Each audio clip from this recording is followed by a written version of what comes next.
오늘은 하늘에서의 상이라고 하는 그런 제목으로 말씀을 전하겠습니다. 교회를 열심히 다니고 또 예수님을 나름 잘 믿었다라고 생각하는 사람들은 아마 천국에서 상을 받을 것에 대한 그런 기대가 있을 것입니다. 저도 어렸을 때 어렴풋하긴 하지만 이와 비슷한 기대를 가졌어요. 그러지만 성경을 알게 되면서 내가 생각하는 그런 상을 받는 곳이 천국은 아니구나. 성경에 나오는 상의 개념은 내가 일반적으로 생각하는 그런 상의 개념과 상당히 달랐어요. 이 상이라고 하는 그 명사의 정의를 찾아봤어요. 국어사전에서. 뛰어난 업적이나 잘한 행위를 칭찬하기 위하여 주는 증서나 돈이나 값어치 있는 물건, 이렇게 표현되어 있더라고요. 그래서 일반적인 우리가 사람들의 생각하는 복, 상, 이런 거 생각하는 것이 조금 비슷하기도 해요. 제가 또 다른 것들을 찾아보니까 사자성어, 적선다복이라고 있어요. 선행을 많이 쌓으면 복이 많이 따른다. 또 적선여경, 덕행을 많이 쌓은 집안은 그 후손들이 그 덕을 누리게 된다. 이런 의미들. 아마 여러분들이 충분히 들어봤고 여러분들이 갖고 있는 생각이 일부일 수도 있어요. 근데 오늘 본문에서의 상, 하늘에서의 상, 성경이 말하고 있는 상은 좀 다르다라고 하는 것이 성경이 우리에게 주고 있는 그런 교훈이에요. 우리가 왜 이것을 우리가 좀 한번 살펴본다면, 여러분이 충분히 아는 말씀이지만 성경에서 우리가 천국에 갈 수 있는 이유가 뭐라 그럽니까? 우리가 잘나서? 아니죠. 성경에서 우리가 천국에 갈 수 있는 이유는 자격이 없는 죄인부터 시작해요. 죄인에서부터 시작하고 또 예수 그리스도의 피로 죄사함 받는 사람들이 하늘나라 천국에 갈 수 있다라고 얘기를 하잖아요. 죄인부터 시작한다고요. 그리고 우리가 한 게 없잖아요. 그런데 이 죄인이 어떻게 상을 받을 수 있냐는 거예요. 내가 아무것도 안 했는데 어떻게 상을 받을 수 있냐는 거예요. 그러니 앞서 말씀드렸던 일반적인 상과는 굉장히 다르죠. 바울은 에베소서에서 분명히 얘기해요. 여러분 이 말씀 한번 여러분들이 암송하는 말씀이기도 하고 우리 같이 한번 읽어보겠습니다. 시작. 여러분은 믿음을 통하여 은혜로 구원을 얻었습니다. 이것은 여러분에게서 난 것 아니요 하나님의 선물입니다. 행위에서 난 것이 아닙니다. 그러므로 아무도 자랑할 수 없습니다. 행위에서 난 것이 아니래요.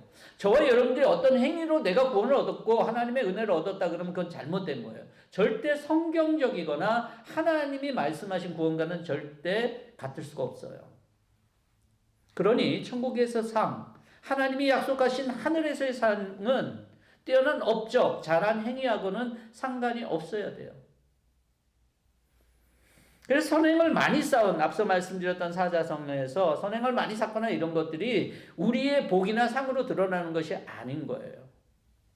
그래서 우리가 생각하지 못하는 오늘 말씀을 11절과 12절을 중심적으로 다루겠지만 나 때문에 모욕당하고 박해를 받고 터무니없는 말로 온갖 비난받는 것, 이게 복이 될 수 있는 거예요. 그런데 이게 상이라고 했으니 뭔가는 좋은 게 있어야 되잖아요. 이게 좋은 게 뭐냐는 거예요.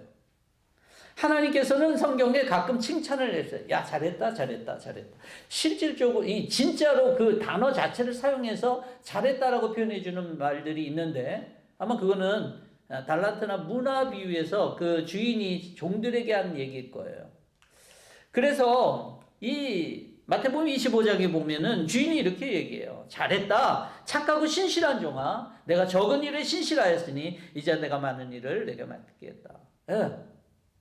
칭찬을 해줘요. 잘했다.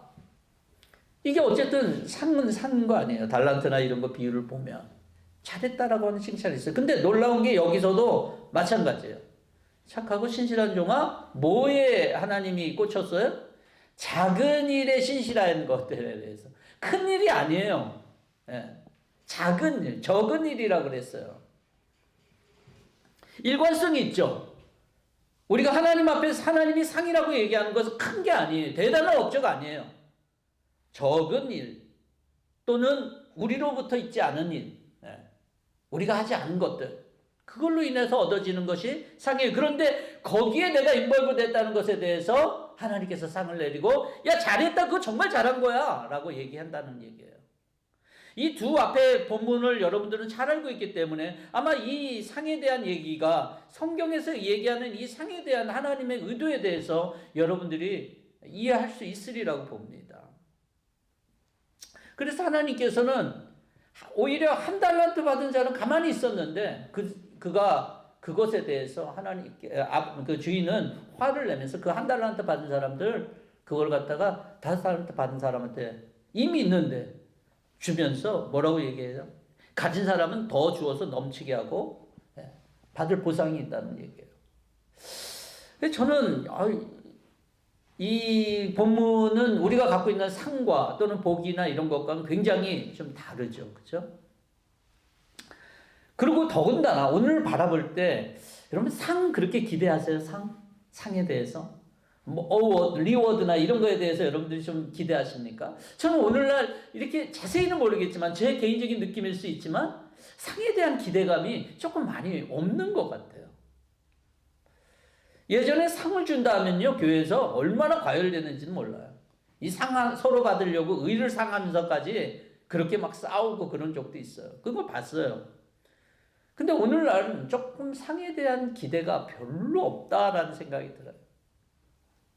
왜 상이 필요 없을까? 가만히 생각해 봤어요. 아마 첫째 이유는 예전에 비해서 가진 게 그래도 좀 있기 때문에.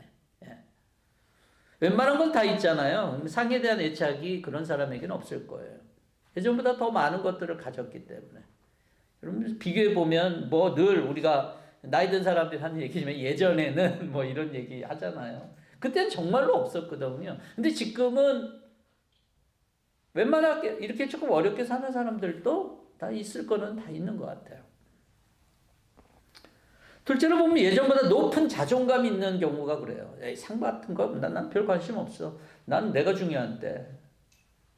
타인의 인정보다는 자신의 만족이 우선하기 시대잖아요. 그래서 아마 상에 대한 필요가 별로 없겠다라는 생각이 들어요. 상 받는 것 자체가 의미가 없어요.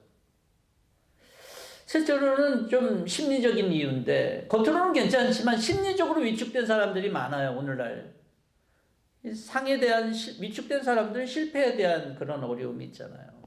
상 자체 받는 거 그걸 좀 부정적으로 그렇게 보는 경우도 있을 거예요. 그래서 요즘에는 아이들한테 상을 줄 때도 특별한 아이한테 주지 않고 두루두루 다 줍니다. 어느 날 보면 다 반 아이들이 다 하나씩 상을 다 받는 어떤 그런 경우도 봐요. 여러분들은 무슨 상에 대한 그런 땡기는 마음이 좀 있습니까? 아마 제가 볼 때 제가 알고 있는 여러분들도 별로 상에 대한 땡기는 마음이 없은 것 같다라는 생각이 들어요. 그래서 하늘에서의 상이라고 하는 제목으로 제가 설교를 전하잖아요. 그럴 때 상에 대한 별로 기대가 없는 사람들한테 내가 이걸 어떻게 하나님의 말씀을 전할 수 있을까? 정말 기도 많이 했어요.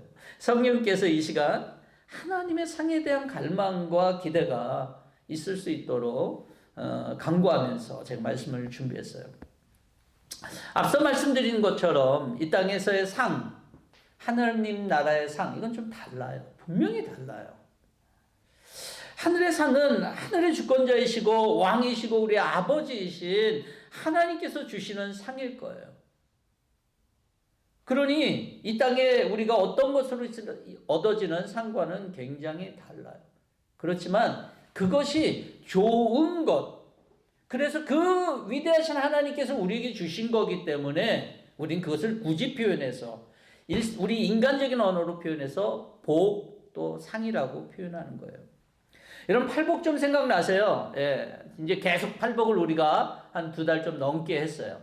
마음이 가난한 자의 복, 슬퍼하는 사람의 복, 온유한 사람의 복, 의에 줄이고 복 많은 사람의 복, 자비한 사람의 복, 마음이 깨끗한 사람의 복, 평안을 이루는 사람의 복, 의를 위하여 박해받는 사람의 복, 이렇게 8개인데 좀 생각나십니까? 저도 언제 이렇게 많이 했지? 이런 생각이 들었어요. 너무 금방 지나간 것 같다는 생각이 들어요.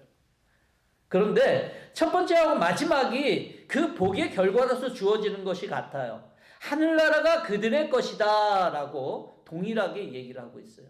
즉, 이 팔복의 이 핵심은 이 첫 번째와 마지막을 마치 이렇게 울타리처럼 결과로서 얘기해요. 즉, 복의 마지막은 하늘나라가 그들의 것이 되는 것이잖아요. 그런데 하늘나라가 그들의 것이 되는 데 있어서 그들은 이것을 굉장히 크게 기뻐하고 즐거워하는. 그러면서 예수님께서는 받을 상이 크기 때문이다라고 12절에서 얘기를 하고 있어요. 근데 제가 이 받을 상이 크다, 예수님 말씀하신 걸 곰곰이 생각하면서 과연 하늘에서도 크고 낮음에 그런 차이가 있을까? 좀 상의 크기가 있어서 그것이 행복하다면 적게 받은 사람은 행복하지 않고 많이 받은 사람은 행복하다는 그런 얘기인가? 그런 생각을 좀 들었어요. 하늘에서 비교하는 것으로 인해서 좋고 나쁨이 있다라면 하늘나라 별로 기대가 없을 것 같다는 생각이 들어요. 그래서 여러분, 이런 식으로 생각하는 사람, 하늘에는 큰 거가 작은 것이 있어서 비교가 있다라고 하는 생각을 갖고 있는 신앙인들은 사실은 이 땅에서도 신앙에서 왜곡된 모순된 신앙을 할 수 있어요. 실패할 수 있어요, 신앙에서. 그게 뭐냐면요, 많은 그리스도인들이 난 예수 믿어서 이제 천국 행태권 땄으니까 이 땅에서 잘 사는 것만 남았다라고 생각하는 거예요. 그래서 이 땅에서 잘 사는 내가 하늘에서도 잘 될 거라고 기대를 하는 거죠. 돈 많이 벌고 사람들에게 인정받고 세상에서 하고 싶은 것 마음껏 하면서 사는 것을 복이라고 여기는데, 그것이 하나님이 주신 상이고 복이라고 여기는 거예요. 이게 아까 전에 말씀드렸던 거예요. 천국에서도 크고 낮음이 행복하고 불행한 것의 기준이 될 거다라고 하는 생각을 갖고 있는 사람들이고, 그래서 오늘날 살아갈 때도 이것이 하나님의 상 주시는 것이 이 땅에서 세상 사람들과 전혀 다르지 않는 기준을 가지고 살아간다라고 하는 거죠. 여러분, 이런 복이 세상 사람들과 다르지 않다라면 이게 과연 무슨 문제가 생깁니까? 아까 말씀드렸던 처음에 하늘에서의 상과 이 세상의 상은 다르다라고 하는 이 전제 속에 심각한 오류가 발생되는 거예요. 예수를 믿는다고 하면서 세상의 부와 명예, 사람들이 인정, 남들처럼 똑같이 살고 싶어 하면서 그래져야 그것이 더 큰 온전한 복이고 상이다라고 믿는 것은 철저하게 잘못된 거예요. 잘못된 건데 그것을 붙잡고 있기 때문에 신앙이 실패하는 거예요. 신앙이 잘할 수가 없고 신앙의 의미가 없는 거예요. 왜냐하면 우리 옛날 속담에도 있잖아요. 썩은 똥아줄을 잡고 있는데 어떻게 그것이 구원의 길에 이룰 수 있겠어요? 절대로 아니잖아요. 저는 경제적인 상황이나 형편이 나아진 많은 사람이 신앙이 느슨해진 이유도 바로 이것 같다라는 생각이 들어요. 왜냐하면 하나님께서 이 상을 나한테 이제 좀 줬으니까 앞으로 받을 하나님 나라의 하늘에서의 상이 별로 기대가 안 되는 거예요. 왜냐하면 지금 내가 그것을 누리고 있을 때 앞으로의 받을 상, 그 상에 대해서는 마치 내가 이미 보장이라고 된 것처럼 생각하니까 별로 기대가 안 되는 거죠. 그럼 좀 더 구체적으로 하나님 나라의 상이 뭘까라고 하는 생각을 좀 해봤어요. 이 상이라고 하는 건 리워드 받는 거잖아요. 그런데 하나님 나라에서 받는 하늘에서의 상은 우리가 육신을 가지고 받는 상은 아닐 거 아니에요. 영적인 상일 거 아니겠습니까? 요즘에 로또가 많이 올라갔잖아요. 그렇죠? 그래서 여러분, 근데 로또를 우리가 상이라고 생각합니까? 상이라고 생각 안 해요. 로또는 상이 아니죠. 뭐 운이 좋다라고는 할 수 있지만 그건 상이라고 할 수 없어요. 그 이유가 뭔지 아세요? 상에는 반드시 있어야 되는 게 있어요. 기준이 있어야지만 상을 받을 수 있어요. 제가 개근상을 받았어요. 고등학교 때까지 12학년 동안 제가 몇 번을 빠졌을까요? 빠진 거는 한 번도 없고 늦은 거 한 번 있어요. 그래서 정근상 한 번 받았어요. 제가 지금 생각해봐도 너무 놀라운 것 같아요. 예전엔 그게 보통인 줄 알았는데 어떻게 그랬을까 생각이 들어요. 기준이 뭐예요? 빠지지 않아야지 받는다는 거예요. 상은 기준이 있어요. 기준이. 우리가 하늘에서의 상도 기준이 있어요. 기준이 없는 건 상이 아니에요. 그냥 되는 거지. 앞서 에베소서에서 우리가 얻는 구원은 하나님의 전적인 은혜로 받는 구원이다라고 얘기했지만 영적인 기준이 있어요. 거기에도. 오늘 10절과 11절, 12절에서 11절과 12절에서 뭐라고 했냐면 11절 특별히 10절은 우리가 지난주에 봤기 때문에 11절과 12절을 보면 11절에 이렇게 얘기해요. 너희가 나 때문에 모욕을 당하고 박해를 받고 터무니없는 말로 온갖 비난을 받으면, 이게 10절에서는 의를 위하여 박해를 받으면 이렇게 표현하고 있어요. 그럼 복이 있다라고 하는 거예요. 제가 지난주에도 의 얘기했지만 의는 누구라고요? 성경에서 대부분 의를 여러분 뭘로 취하나라고 그랬어요? 그리스도. 즉 11절을 읽으면 금방 이해가 될 거예요. 나를 위하여, 즉 그리스도를 위하여, 예수 그리스도를 위하여라는 얘기일 거예요. 하늘에서의 상은 의를 위하여 예수님 때문이라고 하는 기준이 있어요. 그것을 오늘 본문에서는 명확하게 밝혀주고 있어요.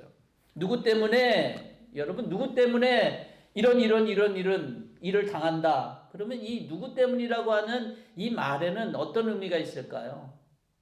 그 사람을 정말 충성하거나 사랑하거나 지극한 존경의 마음이 있을 때 그것 때문에 라고 하는 그런 말이 될 거예요. 군인은 왕 때문에, 국가 때문에 모욕을 받거나 비난을 받거나 박해받을 수 있죠. 또 사랑하는 연인은 그 연인 때문에 그렇게 받을 수 있어요. 근데 영은 아까도 말씀한 것처럼 소유가 없다고 그랬어요. 소유할 수 있는 게 없잖아요. 영이 무슨 소유를 할 수 있겠어요? 여러분들이 생각을 해보세요. 내가 영적인 존재로서 뭔가 내가 얻는 것이 그렇게 좋을 수 있겠는가? 또 영이 소유한다라고 하는 것 자체가 그런 의미가 있겠는가? 영적인 존재는 그런 거 아니겠죠. 육체적인 존재나 우리가 뭐 먹고 살아야 되고 뭔가 이게 손에 잡히거나 활동을 해야 되니까 그러지만 영적인 존재야. 아무리 여러분들이 이 영적인 세계에 대해서 아무 생각이 없어도 이 정도는 우리가 생각할 수 있잖아요. 그렇다 그러면 뭔가 얻어진다라고 하는, 소유한다는 것이 무슨 의미가 있겠어요? 근데 의미가 있으니까 성경이 말한 거 아니겠어요?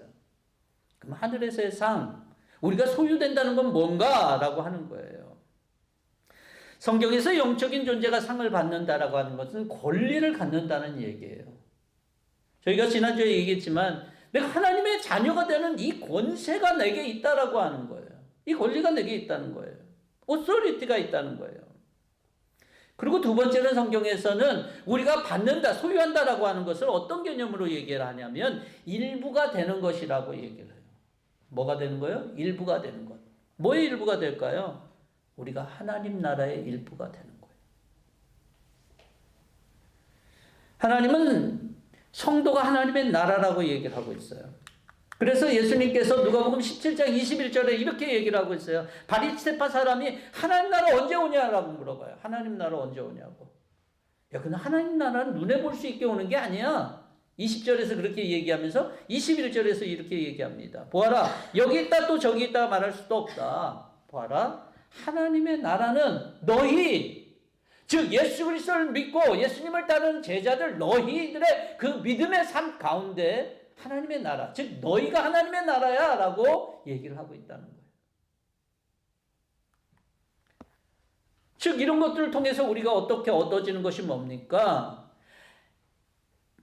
유한하고 어떻게 보면 가능성이 없는 나 같은 존재가 영원하고 모든 가능성을 갖고 있는 하나님과의 관계가 맺어지는 거죠.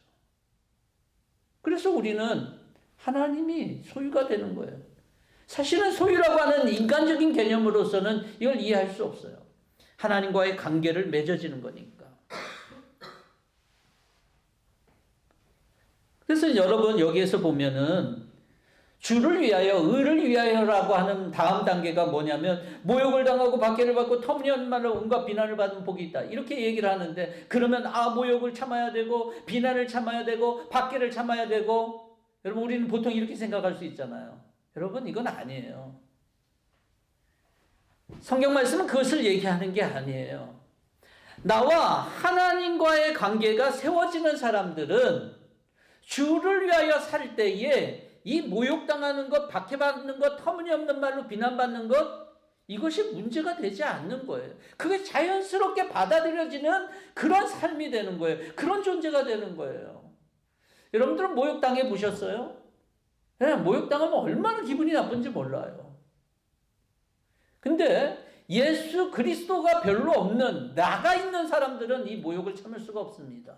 비난을 참을 수가 없고 박해 이런 거는 결코 참을 수가 없죠. 그리 박아야 되거나 대받아줘야 돼요. 근데 예수님 때문이라고 하는, 내가 하나님의 나라가 된 사람들, 내가 하나님의 자녀가 된 사람들은 예수님 때문이라고 하는 이 일들이 그냥 자연스럽게 되어져 간다라고 하는 거예요. 하늘에서의 상을 이미 받아서 하나님과의 관계가 세워진 사람들, 그리스도의 보혈의 피로 하나님과의 관계가 세워진 사람들, 그런 사람들은 이것이 그렇게 어려운 일이 아니다라고 하는 거예요. 자연스러운 일이 될 수 있다는 거예요. 열심히 참을 수 있어서요? 아니요. 그냥 자연스럽게 그렇게 되는 거예요. 모욕을 당하는데 모욕같이 안 들리는 거예요. 예수님 때문에라고 하는 믿음 때문에. 아니, 그런 믿음을 갖고 있으면. 그래서 예수님 믿는 삶은요, 그냥 예수님이라고 하는 그런 여기 있는 분들 말고 그냥 예수를 믿지 않는 사람들이 이 얘기를 들으면, 야, 그거 예수 믿는 거 너무 쉽지 않겠다. 모욕도 당해야 되고 박해도 받아야 되고 온갖 말로 비난도 받아야 되는 그런 삶이라면, 야, 그런 삶 별로 필요 없는 거 아니겠느냐라고 생각할 수 있을 거예요. 더군다나 오늘 본문에서는 11절과 12절에서는 뭐라고 얘기를 하고 있냐면, 이 말씀은 아니지만, 아까 전에 나왔던 분, 야, 기뻐하고 즐거워하라. 여러분, 모욕당하고 터무니없는 말로 비난당하는데 기뻐하고 즐거워하라. 이 기뻐하고 즐거워하라는 말은 그냥 단순히 그냥 좋다 이런 뜻이 아니에요. 막 화를 지르면서 갈취하는 모습이라고 그렇게 헬라어에 표현에는 되어 있어요. 어떻게 그럴 수 있을까? 사실은 모욕당하고 두려울 수 있고 박해를 받는다라고 하면 두려움이 있어야 되는 게 맞잖아요. 어떻게 그런 삶을 살 수 있어? 난 못 살아. 그럼 두려움이 있어야 되는데 이게 두려움과 전혀 다른 거거든요. 그러니 내가 모욕을 당하거나 박해를 받고 터무니없는 말로 온갖 비난을 받는 것, 이것 막 참는 것, 의지적으로 참는 것, 이것과는 전혀 차원이 다른 거예요. 여러분들 이 말씀 그렇게 오해하지 않았으면 좋겠어요. 모욕을 당하는 것, 박해받는 것, 터무니없는 말, 온갖 비난, 이거를 참을 수 있는 그런, 여러분 참는 게 얼마나 힘든데요. 이게 참을 수 있는 게 아니에요. 그런 의지의 문제가 아니라고요. 이건 자연스러움의 문제예요. 왜?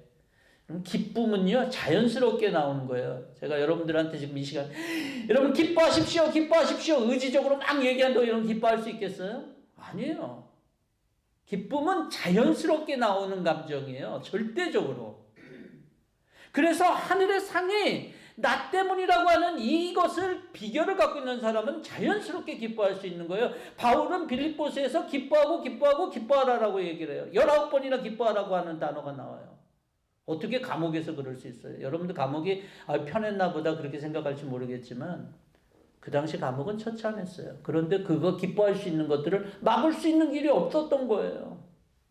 그게 누구 때문에? 예수님 때문에. 이게 그래서 하늘에서의 상이 될 수 있는 거예요. 이게 놀라운 복이 될 수 있는 거예요.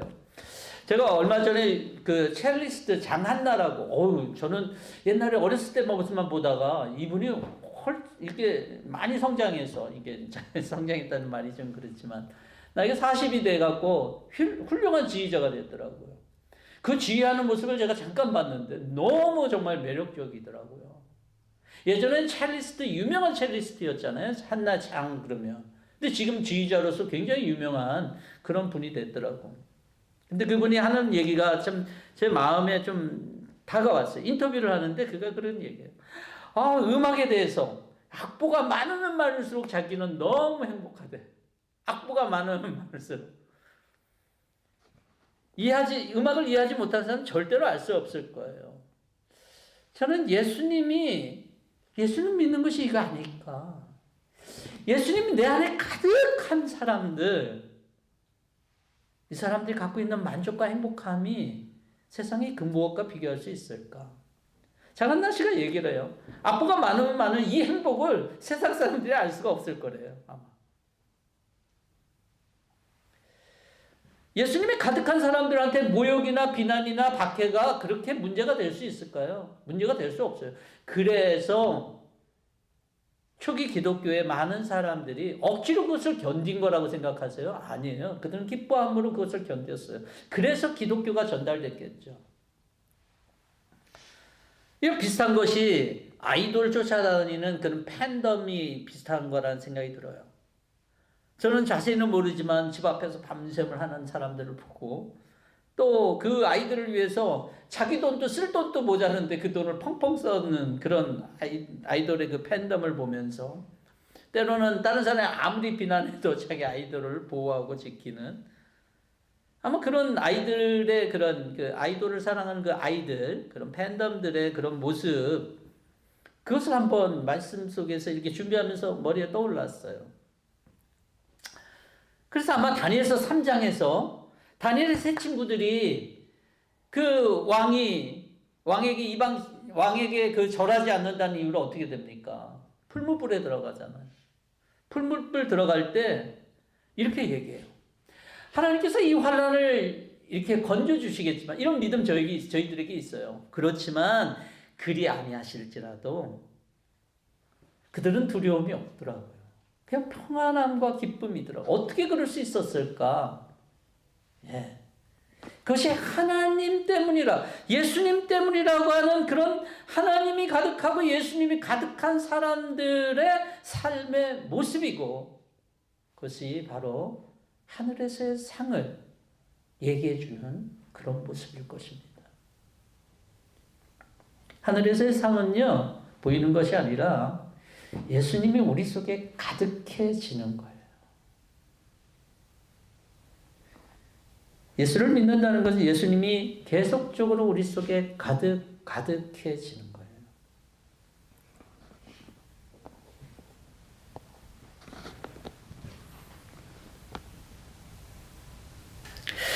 예수님이 그 안에 가득하지 않는 이유가 뭘까? 예수를 믿는데 아마 예수님이 아닌 다른 것들이 그들의 삶을 채우고 있기 때문인 것 같아요. 여러분들에게는 예수님이 가득합니까? 만약에 그것이 가득하지 않다면 내가 예수님이 아닌 그 무엇을 채우고 있다는 것인데 그 채우고 있는 것으로 인해서 행복합니까? 저는 단언컨대 그것이 우리의 행복을 가져다 주지 않고 그것이 단연컨대 하늘에서 우리의 상이 될 수 없다라고 분명히 말씀드릴 수 있어요.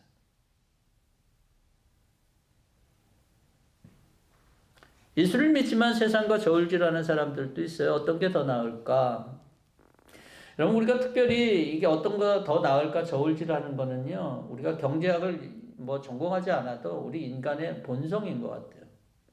아이들조차도 뭐가 나을까 이게 있거든요. 자기가 생각한 대로 좋은 것을 취했다라고 하지만 그것은 똑똑할 수도 있어요. 잘 취해서. 예. 그렇지만 평생을 가도 그 마음에 그 영혼에 예수님이 가득 찰 일은 없을 거예요. 이 말은 다른 말로 하면 하늘의 상이 없을 거라는 얘기예요. 이 세상에서 똑똑하고 지혜로울 수 있다라고 평가받을 수 있지만 예수님이 그 영혼 속에 가득 차지 않다라면 하늘의 기준으로서는 의미가 없다는 얘기예요.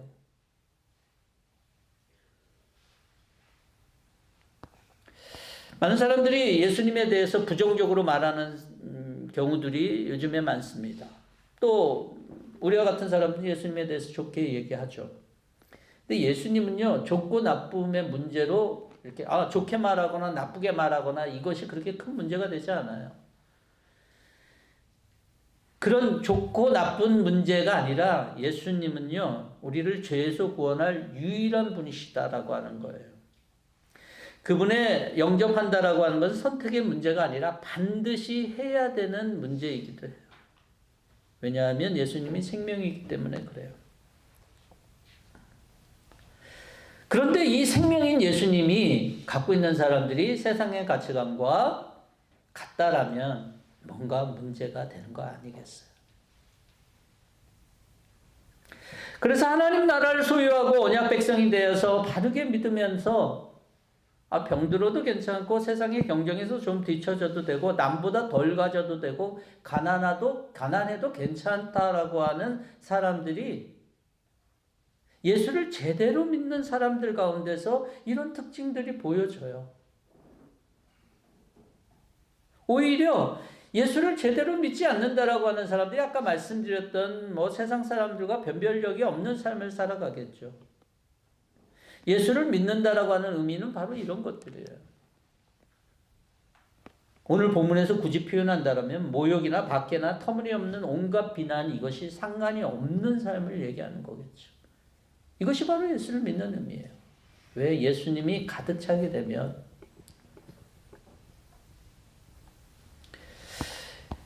예수님께서 어느 날 제자들을 2명씩 70명이 된 누가복음에서 70명 제자들 두씩 짝을 지어서 전도를 보내셨습니다. 근데 이들이 주님의 이름으로 나가서 전도를 할 때 놀라운 일이 벌어져요. 전하는 곳마다 귀신이 쫓겨나고 병이 낫고 권능이 나타나는 것을 보면서 제자들이 감격에 차 돌아와서 이렇게 얘기를 해요. 주님의 이름으로 귀신도 쫓아내고 항복하는 것을 이렇게 봤습니다. 그렇게 얘기를 하니까 예수님께서 이렇게 얘기를 합니다. 19절, 20절인데 제가 20절만 그렇게 얘기를 할게요. 그러나 귀신들이 너희에게 항복하는 것으로 기뻐하지 말고 너희 이름이 하늘에 기록된 것으로 기뻐하라. 아마 저와 여러분들 대부분 사람들은 귀신 쫓아내는 것, 정관을 밟고 원수의 모든 능력을 제할 권능을 받고 정말 나를 해칠 자가 없는 이런 권세를 받는 것, 이것이 더 나은 것 아닐까요? 상과 비슷하지 않을까요? 그런데 주님께서 뭐라고 얘기를 하세요? 그거 말고 너희들의 이름이 하늘에 기록된 것, 이거 기뻐하라라고 하는 거예요. 진짜 상은 복은 뭔지 아세요? 나의 이름이 하늘에 기록된 거예요. 하나님 때문에, 예수님 때문에 나의 이름이 하늘에 기록된 거예요. 여러분들의 이름이 하늘에 기록되어 있는 걸 믿으십니까? 여러분, 그것을 우리가 믿고 의지하면서 나아갈 때 내가 하늘에 기록됐다라고 하는 거 기쁘십니까? 정말로 그것이 확실히 내가 하늘에 기록된 것이 있어서 내 마음이 기쁨과 소망 가운데 있을 때 그들은 굳이 하늘의 상을 뭔가 보이는 것으로 받으려고 하는 마음은 없을 거예요. 제자들은 자신의 능력이 그렇게 된 것에 대해서 굉장히 자랑스러워했습니다. 근데 그것이 하늘에서의 기쁨이 될 수는 없다라고 하는 거예요. 예수님은. 나의 이름이 하늘에 기록되어 있는 것이 진짜 가치롭고 기쁜 일이다. 그걸 기뻐해라 라고 얘기를 하죠. 저는 이 하늘에 대한 상의 마음을 성도들이 오늘날 살아갈 때 조금은 좀 연약해지고 조금 흐려진 것 아닌가라는 고민을 좀 해요. 저 자신을 보면서도 그래요. 예전에 제가 20대 때 막 신앙생활 속에서 정말로 주님을 위해서 여기저기 막 뛰어다닐 때 그때 가졌던 감정하고 똑같을까 지금? 그런 생각을 좀 해봅니다. 좀 하나님의 상이 의미가 없어졌다기보다도 내가 변한 거 아닌가 이런 좀 생각을 좀 해봤어요. 그러면서 좀 이게 은퇴하시는 분들 가끔 이렇게 좀 만나게 되는데 그분들은 하는 말이 이제 다 끝났다라고 하는 얘기를 하더라고요. 저는 세상적으로는 이해가 되는데 영적으로도 다 끝날 수 있을까? 우리는 보통 신앙생활 또는 사역이나 이런 것들 예수님을 위해서 뭔가를 주님 때문에 하려고 하는 그런 삶에 대한 기대가 시간이 지나면서 조금 퇴색되거나 좀 연약해질 수 있는 건 이해가 돼요. 근데 과연 그럴 수 있는 문제일까, 이 문제가? 이게 과연 그럴 가능성이 있는 문제일까라고 하는 것을 생각해 봤어요.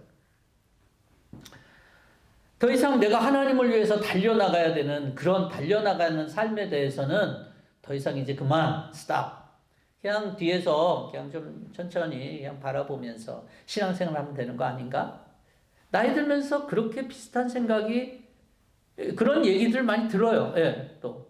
근데 저도 그렇게 될까라는 생각을 사실은 뭐 자신이 있어서 하는 건 아니고 아직 살아보지는 않았으니까 좀 걱정이 됐어요. 그런 분들하고 신앙적인 이야기를 하면서. 은퇴할 나이가 되면 나도 더 이상 나아가고 싶지 않거나 그러면 어떡하지? 그런 생각을 좀 했어요. 그러면서 그렇게 하나님 앞에 이제 간구하면서 기도하는데 빌립보서 3장 말씀이 다가오더라고요. 빌립보서 3장은 뭐냐면 바울이 그렇게 얘기해요. 형제자매 여러분, 나는 아직 그것을 붙들었다고 생각하지 않습니다. 내가 하는 일은 오직 한 가지입니다. 뒤에 있는 것은 잊어버리고 앞에 있는 것을 향하여 몸을 내밀면서 그리스도 예수 안에서 하나님께서 위로부터 부르신 그 부르심의 상을 받으려고 목표점을 바라보고 달려가고 있습니다. 말씀 되게 좋잖아요. 막 가슴이 이렇게 뛰고 그래요. 제가 이 젊을 때 이 얘기를 들을 때마다 그래 난 달려가야 돼. 그러고 전 세계로 가야 되고 정말 지방으로 가야 되고 막 그렇게 제가 결심하고 그렇게 다녔거든요. 근데 나이가 들어서 오랜 신앙생활을 오래 하고 난 다음에 과연 이 마음을 가질 수 있을까라는 생각을 좀 해본 거예요. 그런데 여러분 로마 시대 평균 수명을 보니까 몇 살 정도 됐을 것 같아요. 로마 시대 평균 수명이 40에서 50이에요. 로마 시대. 왜 이 얘기를 하냐면 빌립보서 쓴 시기가 AD 60년에서 62년이라고 학자들이 얘기를 해요. 그리고 바울이 이제 참수형을 당했는데 바울이 죽은 때를 보니까 AD 67년이에요. 그러니까 빌립보서 쓴 시기는 한 5, 6년 전의 시기라고 대충 볼 수 있는 거예요. 바울이 언제 몇 세 정도에 죽었냐라고 학자들은 보통 보냐면 63세 정도에 온 거예요. 그러니까 그가 5, 6년 전에 빌립보 감옥에서 있었던 그런 시간들은요.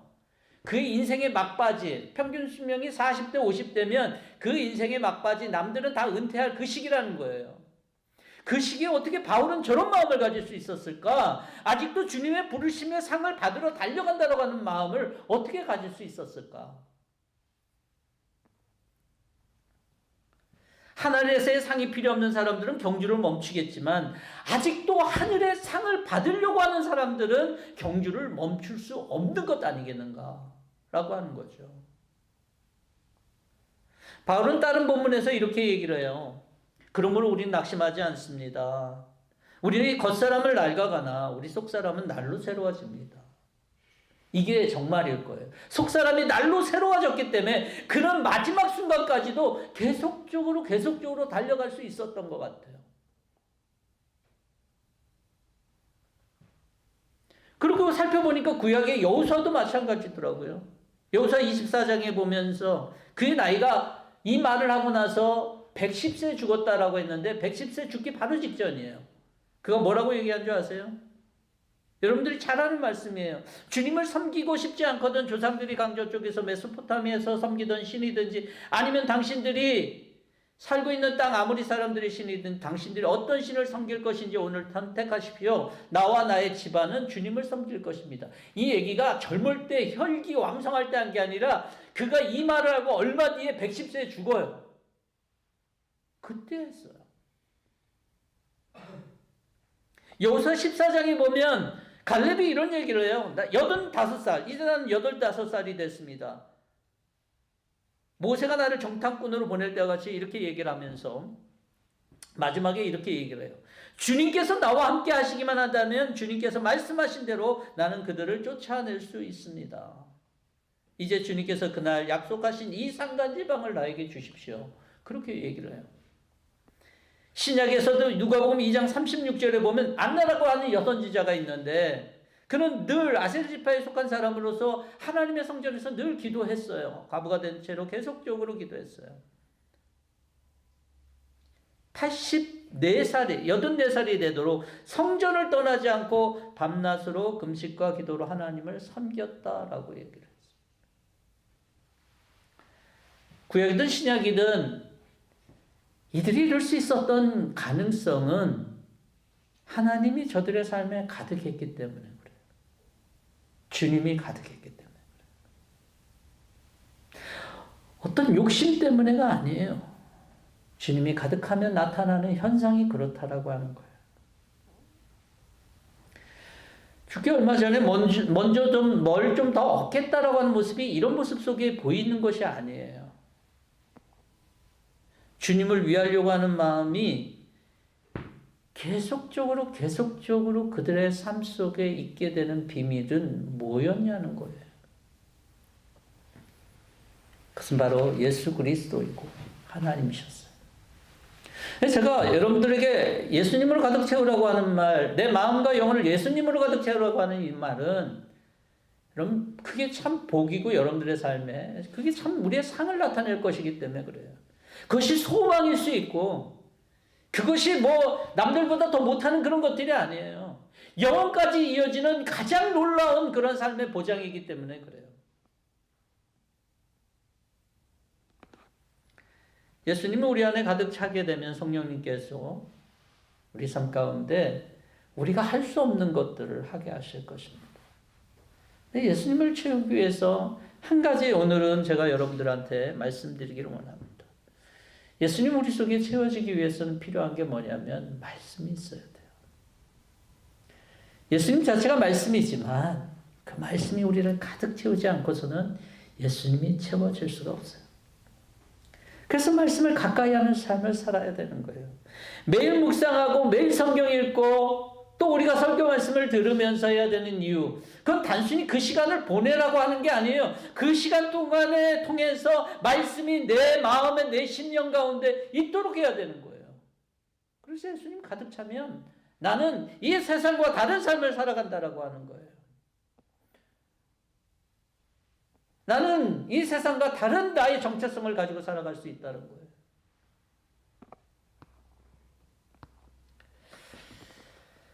하나님은 말씀의 길을 열어두셨어요.